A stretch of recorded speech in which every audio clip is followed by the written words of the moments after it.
want to start out by saying that I certainly will respect everybody's viewpoint in this honorable chamber. I say that because I think it's important when we have these very emotive debates, and debates where I know honorable colleagues have thought long and hard about their position, and they've listened to many people over and over and over again.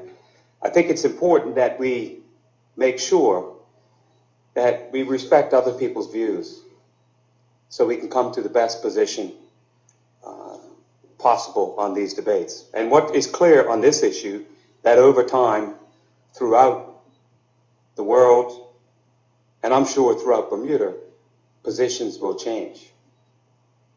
I think President Obama said very clearly that the sands have shifted, in his opinion, on that. Now, I've listened to some very impassioned speeches tonight, and I thought that when this came up, that we would hear more members speaking on the debate.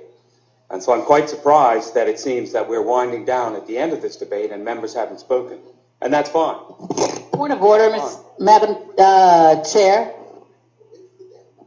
I think the Premier, albeit indirectly and not intentionally, is misleading the House. I'll remind everyone that we are in committee and that we spent several hours debating this bill previously when it was tabled, and the issue with respect to committee is the amendment that's on the floor. So we should be voting for this because we have already spent hours, and every person, particularly on this side, has spent an inordinate amount of time going through this and addressing it. So the reality is we're in committee right now. So it's misleading, Madam Chair, to suggest that we're not speaking for whatever reason or some nefarious reason. We've already spoken. We're supposed to be voting right now. Yes, Premier, if you could just speak to the clause. I am speaking to the clause very clearly, and other members should speak to the clause as well. I went to the honourable member, Mr. Ferber, this morning when I heard through the Royal Gazette that he was going to pick up the bill. The opposition whip, as is tradition, normally say what legislation they will pick up, and obviously since this was a private member's bill, the honourable member didn't believe that it was appropriate to notify people that he was going to pick it up.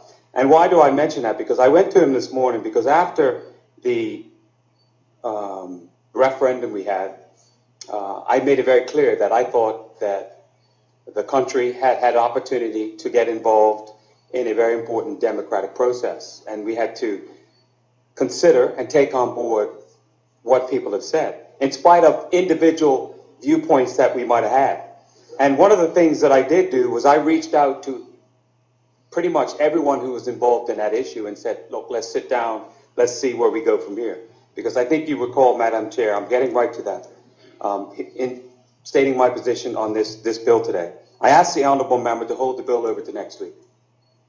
As my colleague, the Honourable Pat Gordon-Pamplin had said, because we had arranged meetings with various people about it, and one of those was with the Human Rights Commission. The honourable member said he would consider it, but at the end of the day, after he considered it, he didn't carry it forward.